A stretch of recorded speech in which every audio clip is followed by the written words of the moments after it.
Yang keempat, Allah menjamin rizki hambanya. Allah ini sudah menjamin. Maka kebutuhan utama manusia adalah tenaga dan kekuatan. Itu kebutuhan kita.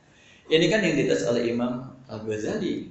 Kebutuhan manusia itu ya tenaga dan kekuatan. Jadi kalau masalah harga beras naik, kita nggak usah khawatir, dan kita makan kan nasi bukan beras. Jadi kenapa kita harus khawatir? Oh, kita makan nasi. Sedangkan makanan dan minuman itu sebagai alat perantara untuk melahirkan tenaga dan kekuatan.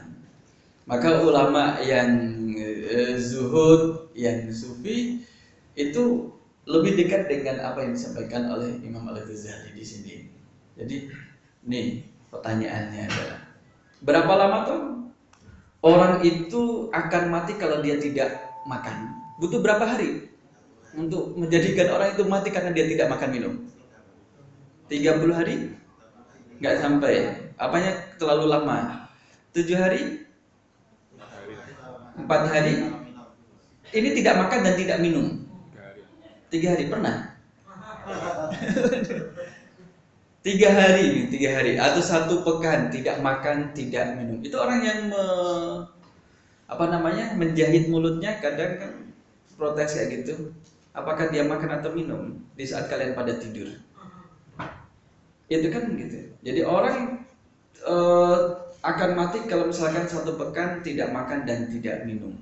Itu yang matikan fisiknya.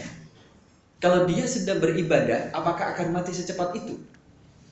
Orang yang tidak makan tidak minum, tapi dia rajin beribadah, hubungan dia dengan Allah begitu kuat, apakah akan sama dalam takaran manusia dalam takaran manusia dengan orang yang tidak makan dan tidak minum sedangkan dia tidak beribadah kepada Allah? Kalau ulama di sini dalam Minhajul Abidin mengatakan beda, akan berbeda. Mereka yang tidak makan, tidak minum. Berapa lama tuh orang akan mati nuraninya kalau ruhiyahnya tidak diberi makan?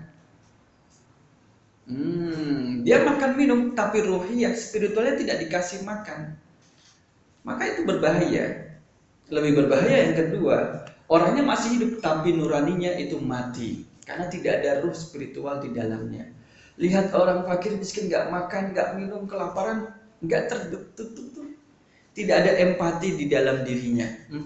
Biasa, saya kan kebal gitu. Saya sudah kebal melihat yang seperti itu. Itu kalau nurani sudah mati, ini lebih berbahaya. Nah, yang pertama ini dari pertanyaan ini adalah ini yang terjadi di ulama-ulama terdahulu. Misalkan dari Muawiyah Al-Aswad. Aku mendengar Ibrahim bin Adam itu memakan tanah basah selama 20 hari.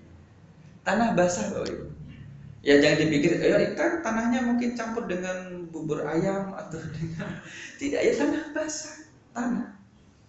Ya mungkin Bapak Ibu yang dari dunia kesehatan, seperti apa tuh pengaruh tanah kalau di dalam perut, apakah menimbulkan maut ataupun tidak? Ini kan kasusnya baru 1 orang dari ulama yang bernama Ibrahim bin Adam. Jadi kalau misalkan tidak ada beras, tidak ada makanan, tidak ada sayur, tidak ada makanan di rumah kita nggak usah khawatir. Masih ada ayam bakar kok, masih ada yang lain. Ini sampai ulama sampai makan tanah basah selama 20 hari karena tidak ada yang dimakan. Bukan karena memang sengaja makan tanah, tidak. Dia tidak memiliki sesuatu yang bisa dimakan untuk menjaga kebugaran tubuhnya agar bisa tetap beribadah kepada Allah, maka tanah yang dimakan. Kan biasa pejuang-pejuang yang di gunung-gunung itu mereka makan dedaunan, ya toh? Dedaunan, ya misalkan kayak tumis kangkung itu kan dedaunan juga, Pak. Rumput. Ini dari Al-Amash. Al-Amash mengatakan bahwa telah berkata Ibrahim At-Tamimi, aku tidak pernah makan sejak 1 bulan yang lalu. Sejak 1 bulan yang lalu. Jadi katakan bahwa Ibrahim At-Tamimi itu 1 bulan tidak makan. Kedengaran sama dia. Siapa bilang saya tidak makan 1 bulan? Salah. Yang benar adalah 2 bulan. Lebih lama lagi. 2 bulan tidak makan, tidak memberikan makanan, tidak memberikan minuman. Bukan dalam rangka menghukum dirinya, bukan. Bukan dalam rangka menjauhkan dirinya dengan nikmat duniawi, juga bukan. tetapi karena tidak ada yang dimakan, tetapi ikatan dia dengan Allah itu kuat, sehingga dia bisa bertahan sampai 2 bulan, itu pun atas izin Allah. Artinya dalam kondisi seperti ini, Ibrahim At-Tamimi juga tidak gelisah, tidak memutuskan hubungan dengan Allah. Alah ya Allah, ternyata saya masuk Islam, sama aja kondisi ekonominya tidak menjadikan saya lebih kaya. Keluar lagi, nah itu orang yang lemah keislamannya. Saya kira masuk Islam itu bisa menjadikan kaya. Ternyata ada zakat, mendingan tidaklah, kembali lagi ke agama semula. Nah, orang yang kuat ikatannya dengan Allah akan selalu memperkuat dalam kondisi yang seperti ini sekalipun. Maka ketika dia 2 bulan tidak makan, tidak terjadi apa-apa pada kesehatannya, kambuh perutnya, sakit ketika dikasih orang itu setangkai anggur. Misalkan kalau kayak kita tidak makan nasi nggak apa-apa, ketika dikasih roti dimakan ternyata menjadi diare karena sudah kadaluarsa. Sudah kadaluarsa itu. Nah inilah Abu Sa'id Al-Kharraz itu lebih memilih kekuatan untuk berjalan daripada makan makanan. Jadi Abu Sa'id Al-Kharraz ini menempuh perjalanan jauh.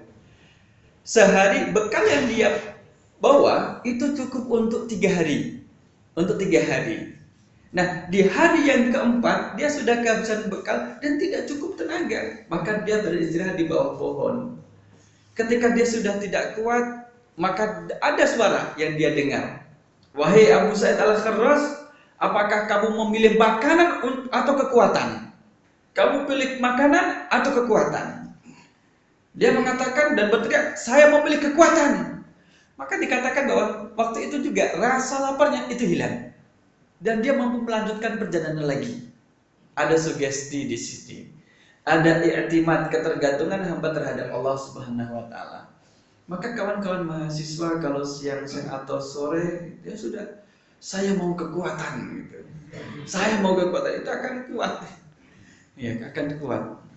Nah, inilah para ulama kita. Jadi tidak menjadi ulama yang lembek, loyo, hanya masalah makanan. Dan ini juga atas keputusan Allah Subhanahu wa taala. Jadi ya tidak selamanya ulama itu akan makan enak dan ada yang seperti ini.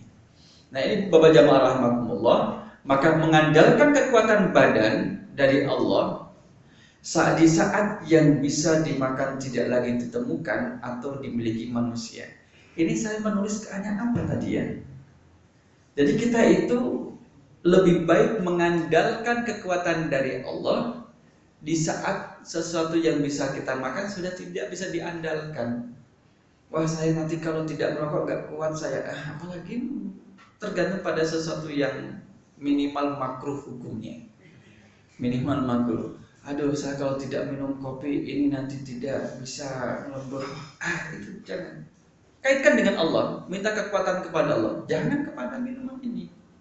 Kalau saya tidak minum ini, nanti saya tidak bisa berjalan ke sana kemari. Itu kan ada ketergantungan terhadap benda. Yang itu harus kita kurangi, kita kikis. Ganti dengan ketergantungan kepada Allah Subhanahu wa taala, karena Allah adalah sumber memberi kekuatan. Nah, sebelum akhir, Ibu Bapak jamaah rahimakumullah, sebelum akhir. Nah, biasanya kalau ada kata-kata sebelum akhir atau sebelum kita tutup, itu kan matanya jadi biar gitu kan. Tadi saya bilang saya memiliki 30, ini baru 16. Jadi masih ada setengahnya. Jadi tafwid untuk mengobati kekhawatiran berkaitan dengan rezeki adalah tafwid, yaitu menyerahkan urusan sepenuhnya kepada Allah. Menyerahkan urusan sepenuhnya kepada Allah dalam penentuan hasilnya. Karena Allah itu yang memiliki otorisasi, yang memutuskan apakah ini baik atau buruk, benar atau salah, itu Allah.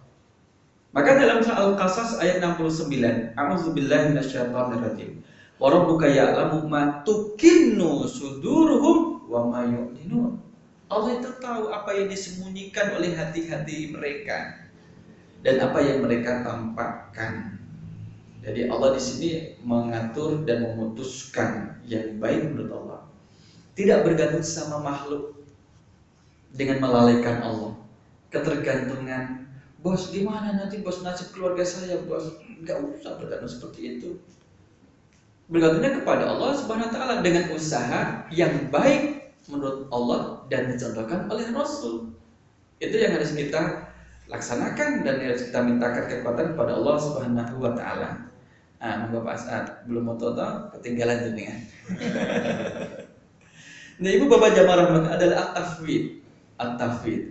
Kalau dalam urusan kita ya, ufawwidu amri ilallah. Saya serahkan urusanku kepada Allah Subhanahu wa taala. Maka apabila seandainya dia adalah Anda, ini jenengan intinya.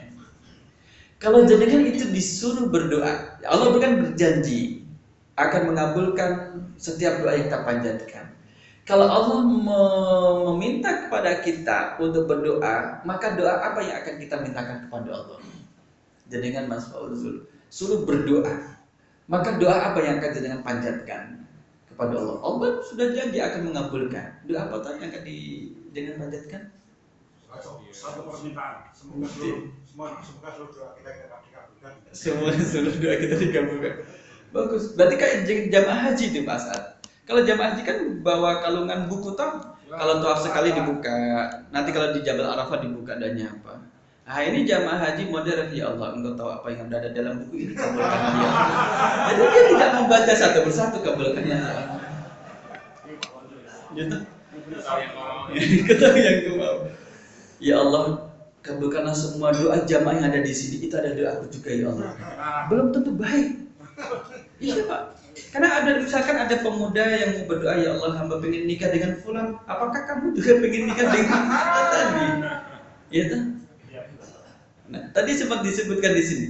Ya Allah, kabulkan apa yang ku mau. Kau tahu yang ku mau. Oh gitu. Nah, itu ada di sini. Nih, di sini loh.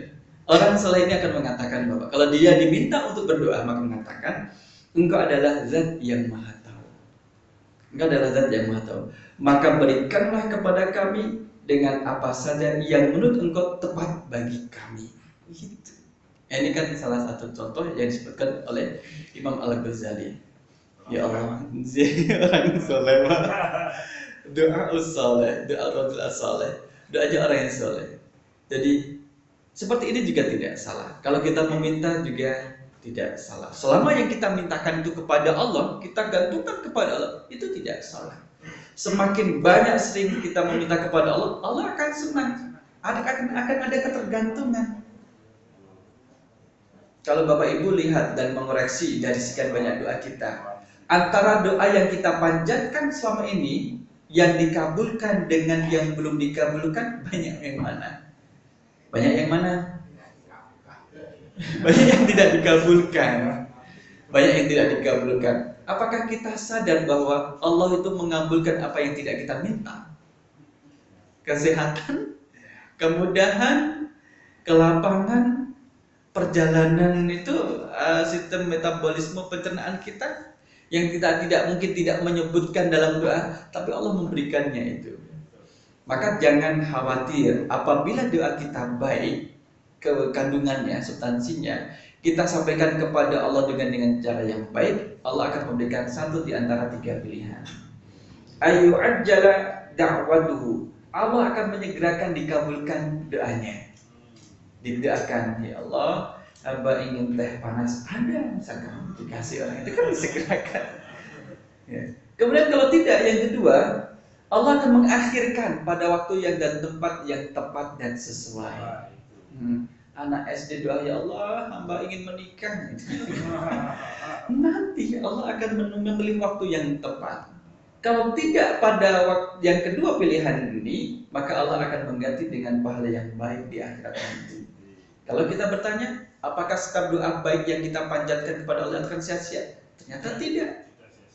Karena tidak sia-sia, makalah berdoa saat kita berdiri, kita ruku, kita sujud, kita berbaring, doa yang baik-baik. Jangan salah doa. Ketika seorang anak TK disuruh berdoa sama guru di kelas, ayo doa mau tidur. Doanya apa? Allahumma jannibna syaitan wa jannibna syaitan ma razaqtana. Lah kok bisa? Iya, karena Bapak sebelum tidur sering baca ini. Dan ditulis di samping tempat tidurnya, Pak. Baik. Yang belum nikah cuma ikut-ikut ketawa biar dianggap tahu ya. Sudah dianggap tahu. Ini harus kita sampaikan lagi. Hadapi dengan sabar. Kita sudah tahu terkait dengan dari sabar, macam-macam sabar kita tahu. Tapi ada baiknya kita saling mengingatkan.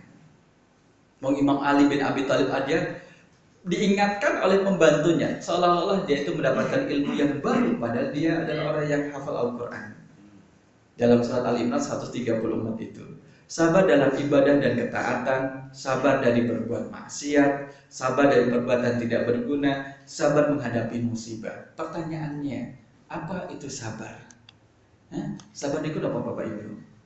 Saya sabar Bu, kenapa artinya? Menempatkan sesuatu pada tempatnya. Proporsional atau adil itu? Adil. Pak Adil Ilham ini mah anggota ranting stan PRM stan sama Guarjo Utara. Pak Adil. Sabar nama Bapak Ibu. Al-imsak. Sabar itu ternyata al-imsak. Menahan. Seperti mana as-saum. Tapi menahan daripada apa? Menahan hati, menahan lisan, menahan anggota badan dari perbuatan yang dibenci dan dimurkai oleh Allah. Itu. Kalau misalkan kita dapat musibah, kemudian kita beristighfar mohon ampunan kepada Allah, perbuatan itu dilarang atau tidak oleh Allah? Tidak. Kalau itu tidak dilarang oleh Allah, baru kita melakukan kesabaran. Tapi kalau misalkan orang yang tertimpa musibah, ternyata mulutnya mengatakan kata-kata yang buruk, ya Allah, di mana keadilan ini? Engkau ada di mana ya Allah? Engkau mau biarkan kami sendiri seperti ini? Itu perkataan buruk. Atau berprasangka buruk terhadap Allah, seudon terhadap Allah. Atau anggota badannya melakukan perbuatan yang buruk, datang ke dukun, datang kepada yang melakukan sesajen dan sebagainya. Itu tadi orang tidak bersabar. Jadi sabar bukan berarti duduk di satu tempat. Orang sakit sabar, sabarnya berarti tidak periksa, ditunggu sampai sembuh. Tidak juga. Melakukan perbuatan yang dicintai atau dianjurkan Allah dan Rasulnya, itu juga bentuk bagian daripada kesabaran. Maka dalam hal ini, sabar dalam dari berbuat maksiat, menghindari kemaksiatan, itu butuh kesabaran Bapak Ibu. Kita menghindari kemaksiatan, tidak melakukan kemaksiatan A, tetapi hati kita masih berprasangka buruk, melakukan keburukan, tidak harus kepada Allah, tapi kepada manusia. Kata mulut kita mengatakan yang buruk, itu juga dikatakan tidak bersabar. Tidak bersabar. Dicaci maki oleh orang, ya kita hanya beristighfar. A'udzubillahi minasyaitonirrajim. Saya berlindung kepada Allah dari godaan setan yang terkutuk. Setan yang menggoda saya untuk berprasangka buruk terhadap orang yang mencaci maki saya. Setan yang menggoda saya untuk membalas cacian dengan cacian semisal atau lebih keras. Apalagi kalau kita teringat dengan bad memory, memori-memori yang buruk yang pernah terjadi pada diri kita. Kalau ingat, pernah dicaci, pernah diomongin kasar, pernah dihina. Kalau ingat, gimana Bapak Ibu jenengan? Pak Narna pripun Pak jenengan Pak? Jenengan itu loh bangun masjid rambung-rambung. Gimana oke? Nah kita harus tahan. Alhamdulillah masih ada orang seperti ini yang memuji saya. Allah ingin menunjukkan kepada saya sampai mana tuh batas kesabaran saya. Kita pernah tertipu, saya juga pernah tertipu atas kebodohan saya. Yang dulu pernah rame-rame itu loh Pak, yang dapat cek 2 miliar atau 1,7 miliar itu. Jadi ada perusahaannya, ada fotokopinya. Pernah tertipu yang demikian itu. Itu baru pertama kali itu saya merasakan sakit kepala yang luar biasa. Sakitnya buat sholat itu tidak bisa tenang, tidur tidak bisa, karena merasa benci dan lain sebagainya. Tapi kita mengatakan pada diri kita masing-masing, hati-hati kita ini digoda oleh setan, setan akan senang. Talbisul iblis ya seperti ini. Setan itu seperti itu menggoda dan sebagainya. Maka yang kalau kita tergoda oleh setan, yang kita rasakan adalah kebingungan, kegelisahan, kemudian juga kekesalan, tatapan tangis, kesedihan. Tapi kalau kita sabar, menahan sudah sabar, memang sudah tidak rezeki saya. Bagaimana nanti mempertanggungjawabkan di hadapan Allah? Katakan, Allah Maha tahu. Ini terjadi bukan atas keinginan saya dan sebagainya. Dan sudahkah kita termasuk orang yang bersabar di saat kematian datang? Saat datang kematian, saat kemalingan, saat kampanye pemilihan, dan saat-saat itu menghampiri kita. Ini adalah yang musibah. Kalau ulama salafun salih mengatakan ubtulina bid-dharra'i sabarna. Kami dicoba dengan kehimpitan, kegelisahan, penderitaan, kami bersabar. Fabtulina bisarra'i falam nasbir. Ketika kami dicoba dengan kelapangan, kemudahan, ternyata kami tidak bersabar. Tidak menggunakan harta itu dalam hal yang baik, itu tidak bersabar dan sebagainya. Apa tuh ukuran kalau kita itu bersabar? Ukurannya apa Bapak Ibu? Jadi kan termasuk orang yang sabar atau tidak? Tidak. Termasuk orang yang bersabar atau tidak? Itu harus ada ukurannya, ada takarannya. Iya, kita mengukur diri kita masing-masing, tidak lantas sibuk dengan yang lain. Ini loh. Kalau Ali bin Abi Thalib, jika kamu bersabar, maka takdir tetap terjadi kepada dirimu, sedangkan kamu mendapatkan pahala atas kesabaranmu itu. Jadi kalau memang sudah ditadikan kena musibah, kemudian kita bersabar. Musibah itu tetap terjadi, tidak bisa dihindari ataupun ditolak, dan juga kita dapat pahala. Tetapi ketika orang itu tidak bersabar, apa yang terjadi? Rugi. Dia ruginya dua kali. Musibah itu tetap terjadi atas dirinya. Yang kedua, dia tidak mendapatkan pahala dari musibah yang menimpa dirinya itu. Mau bagaimana? Sudah ikhlaskan saja. Ikhlas bagaimana? Sudah benar-benar seperti ini kok perbuatan kita harus ikhlas. Kadang seperti itu. Gitu. Nah inilah kita. Nah ini sebelum terakhir, berilah komentar Pak. Jenengan sudah ngasih komentar Pak? Sudah? Jenengan komentari? Sudah, berarti saya baca. Jadi menyerahkan anak. Seseorang punya anak semata wayang atau memang dalam diri kita. Menyerahkan anak semata wayang untuk dididik orang lain. Ini anak saya, silakan kamu didik. Kalau kamu mau hukum silakan hukum. Kalau dia melanggar silakan kalian kasih punishment dan lain sebagainya. Apakah kita lebih suka memberi seperti itu atau mendidik anak kita didik sendiri dengan cara kita, terus kita eluk-elukan, kita penuhi kebutuhannya? Orang tua itu lebih suka yang pertama, menyerahkan pendidikan terhadap anaknya terhadap orang lain, atau dididik sendiri Bapak Ibu? Didik sendiri toh. Padahal dilihat untuk yang pertama itu lebih baik. Yang pertama, sebagaimana kalau kita dalam dewasa ini, putra-putri kita taruh di boarding school misalkan, itu kan nanti ya bisa jadi berbeda hasil pendidikan dengan kalian dididik di rumah sendiri. Atau seorang dokter yang melarang pasien untuk minum air putih di pagi hari, malah memberinya obat. Nah, disinilah kita mau melihat bahwa sesuatu yang baik bagi manusia, menurut dia baik, itu belum tentu baik menurut Allah. Tapi sesuatu yang baik menurut Allah pastilah baik bagi manusia.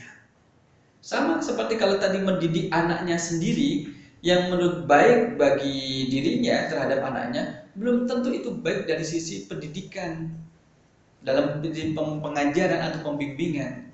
Tapi kalau yang ngajar orang lain, itu akan lebih bersifat objektif daripada diajar sendiri. Nah, ini sabda Rasulullah SAW. Allah Ta'ala arhamu bi'abdihil mu'min minal walidah asyafiqah biwaladiha.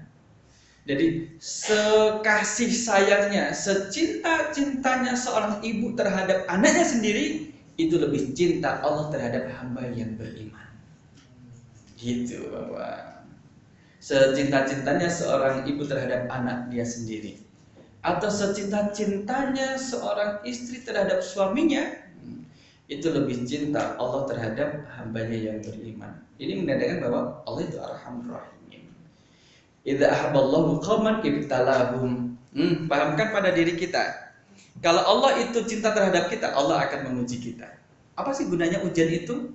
Untuk menunjukkan kepada kita, ternyata sampai di situ loh batas ketaatan kita kepada Allah.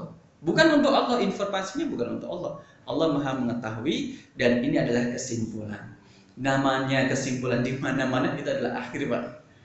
Kalau misalkan habis ini masih ada, ya paling cuma ini aja Pak.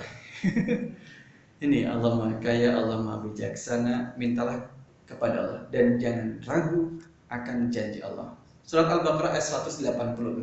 Ada syaratnya. Kalau di sini saya mau baca ada syarat. falyastajibu li wal yu'minu bi. Kalau kita ingin doa kita itu dikabulkan oleh Allah, falyastajibu li. Kita penuhi dulu perintah-perintah Allah atas diri kita. Wal yu'minu bi, dan berimanlah kepada Allah dengan sebaik-baik keimanan. Akmalul mu'minina imanan ahsanul khuluqa. Hadis Rasul. Sebaik-baik orang yang beriman, sesempurnanya keimanan seseorang apabila dia itu baik budi pekertinya. Nah, inilah akhir daripada perjumpaan pada malam kali ini. Untuk yang pertemuan berikutnya nanti masuk dalam pembahasan motivasi dan dorongan untuk beribadah dan taat kepada Allah. Itu bab kelima dari Minhajul Abidin. Allahu a'lam bishawab. Nasru minallah wa fathun qarib. Assalamualaikum warahmatullahi wabarakatuh. Terima kasih pada Ustaz Hafiz yang memberikan kajiannya. Mungkin dari hadirin sepertinya sudah tidak bersabar untuk bertanya. Ayo misalkan kalau ada yang ingin bertanya atau diskusi. Oh, yang bertanya satu, mungkin dari yang dulu aja. Nanti kalau waktunya itu bisa yang lain. Ya kan Mas, ke depan Mas. Namanya dan mungkin komentarnya gitu. Sepertinya juga cukup sabar ya Mas. Assalamualaikum warahmatullahi wabarakatuh. Waalaikumsalam.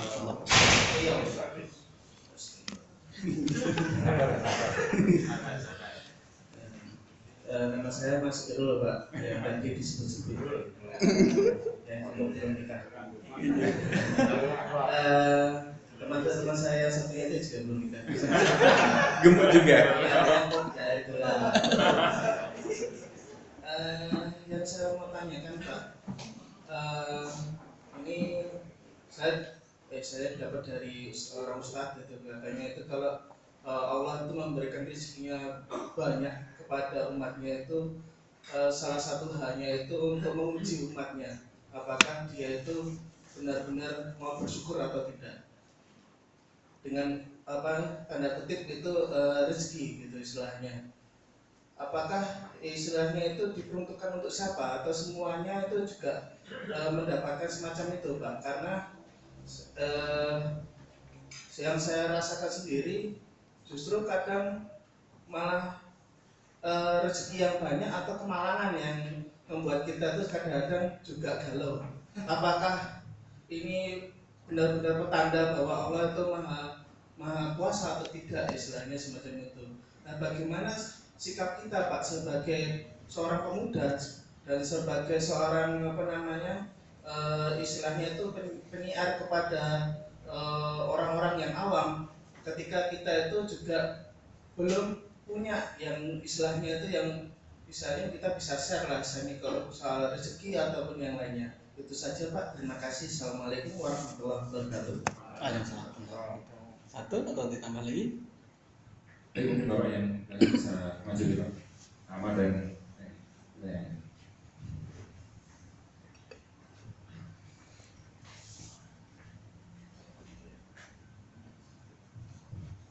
Assalamualaikum warahmatullahi wabarakatuh. Waalaikumsalam warahmatullahi wabarakatuh. Saya baru kali ini mengikuti pengajian di sini karena saya setiap malam Selasa itu pengajian di Mu'alimin dan ada tawaran undangan itu kok saya agak tertarik bikin datang. Pada malam hari ini saya ingin menanyakan masalah. Saya namanya Pak Asman dari Burma Jakarta 1. Saya akan menanyakan tadi ada istilah menunda pernikahan karena takut miskin. Yang di awal tadi. Akan tapi kadang-kadang orang menunda pernikahan itu bukan karena takut miskin, tapi merasa belum mampu. Sehingga ada anjuran lebih baik berpuasa. Nah, ini yang tepat dan bagaimana? Mohon penjelasan. Assalamualaikum warahmatullahi wabarakatuh. Waalaikumsalam warahmatullahi wabarakatuh. Terima kasih Bapak-bapak. Yang pertama adalah Allah berfirman dalam surat Tabarak, "Alladzi khalaqal mauta wal hayata liyabluwakum ayyukum ahsanu amala." Itu satu. Allah menciptakan mati dan hidup itu adalah cobaan. Anak juga demikian. Anak itu adalah cobaan. Bagi siapa? Bagi orang tuanya dan juga bagi orang yang ada di sekitarnya. Jadi apa yang Allah berikan kepada kita pada dasarnya itu adalah cobaan untuk menguji kita, untuk menguji kita. Nashkur am nakfur. Apakah kita akan bersyukur dengan itu atau kita akan mengingkarinya? Dan semua akan dimintai pertanggungjawaban. Sehingga dalam satu hadis, la yazalu qadamu benil Adam, tidak akan bergeser kaki anak Adam di hari akhir nanti kecuali setelah ditanya 4 perkara. Salah satunya adalah rizkinya itu, dari mana dia dapatkan dan kemana dibelanjakannya. Jadi kan kita harus tahu, apalagi seorang istri sudah menjadi haknya untuk bertanya, ini dari mana amplopnya? Ya dari toko amplop lah kan tadi beli. Tanya dari untuk masalah kejaminan kehalalan dan ketenangan keberkahan dari barang itu. Jadi semuanya adalah cobaan. Kesehatan kita itu adalah cobaan. Kemudian waktu luang kita adalah cobaan. Jadi semuanya adalah cobaan. Untuk siapa tahu cobaan itu? Untuk diri kita. Untuk diri kita, Allah mau memperlihatkan kepada kita, bukan untuk Allah sendiri, tapi untuk kita. Maka ini ternyata kamu tuh sebatas ini. Ketika dicoba, baru dicoba, hanya kecil cobaannya, sakit, ternyata kamu sudah tidak lagi salat berjamaah di masjid. Hanya dicoba dengan mungkin misalkan motornya sudah pindah tangan, ternyata kamu tidak datang ke acara muhasabah dan sebagainya. Itulah tipologi manusia dalam beribadah, kan macam-macam. Jadi ketika seperti yang disampaikan tadi, masalah rezeki dan lain sebagainya, semuanya adalah cobaan. Mau masih tetap beribadah ataupun tidak. Dan ibadah itu sangat luas, ismun jami'un, sebagaimana perkataan Ibnu Taimiyah. Sesuatu yang luas cakupannya. Orang dalam beribadah, ada kalanya dia itu semata-mata melaksanakan ibadah tanpa ambil hikmah dari ibadah itu. Tujuannya apa? Menggugurkan kewajiban. Ya kan kalau kita punya rezeki, kita sedekah. Ya saya sedekah lah, yang penting saya sudah sedekah. Dia tidak mau mengambil hikmah, yaitu taqarrub dari sedekah itu, taqarrub ilallah. Atau orang ketika melaksanakan ibadah, ada kalanya hanya mencari hikmah atau manfaat dari ibadah tersebut. Kayak tadi, sedekah itu kan dilipat gandakan. Maka yang disampaikan Ustadz JM itu kan, ayo sedekah, karena nanti akan dilipat gandakan. Sedangkan substansi dari ibadah itu taqarrub ilallah, itu harus ditekankan juga. Ayo one day satu hari 1 juz.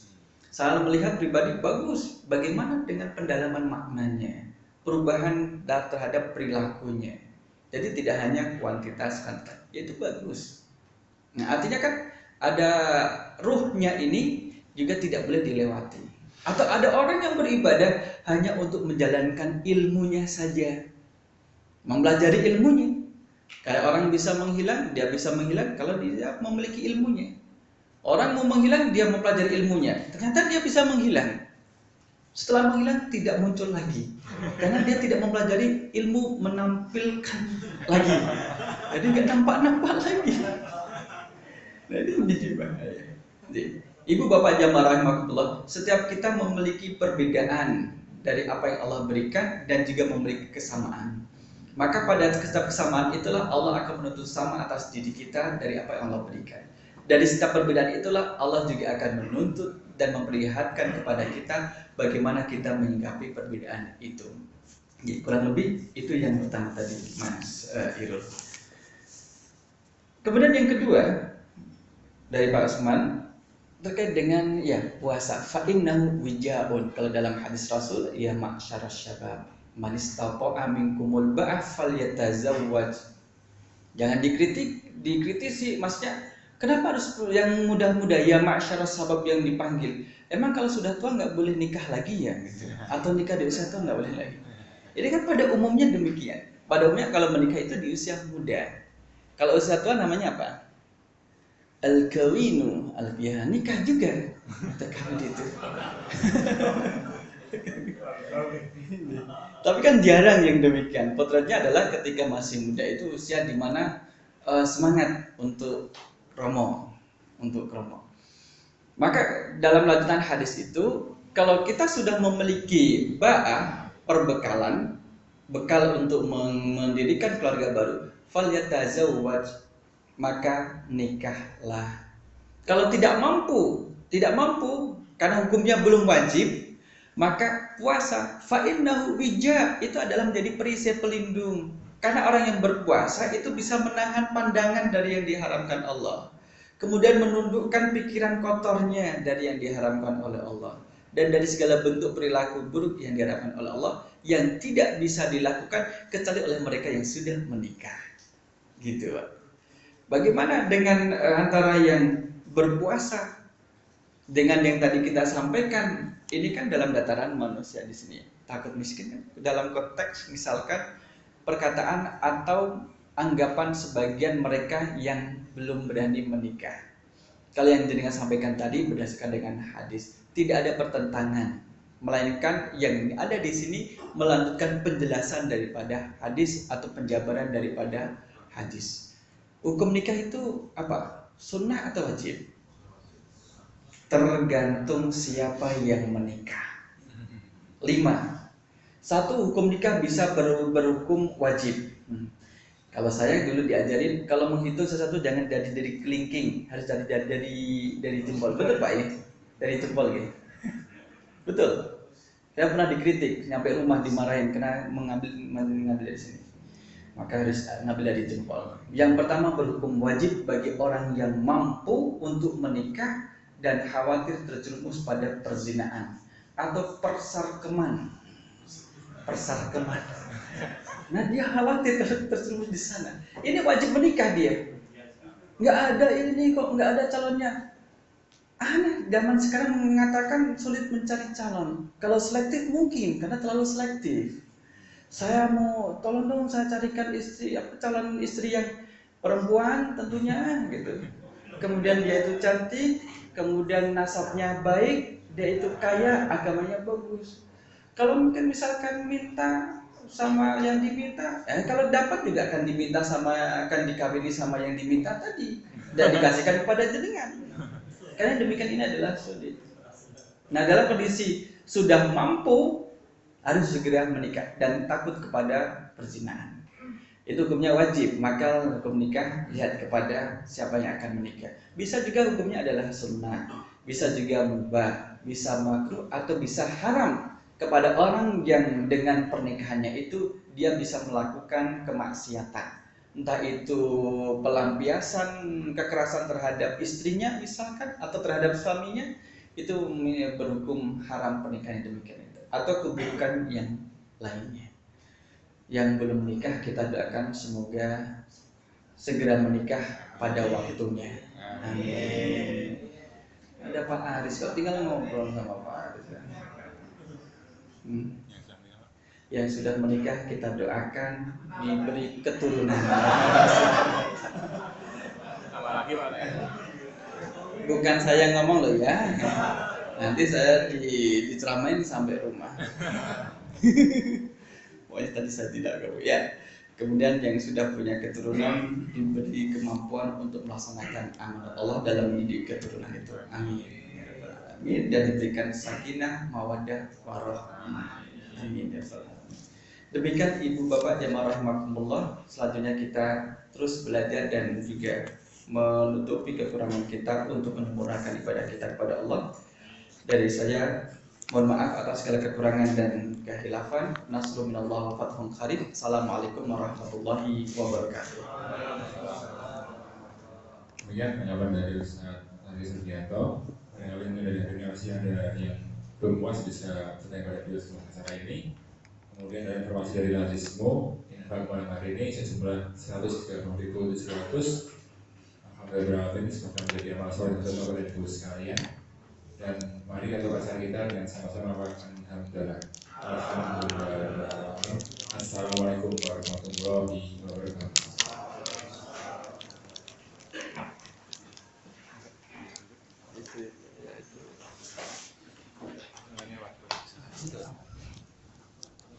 Ustaz.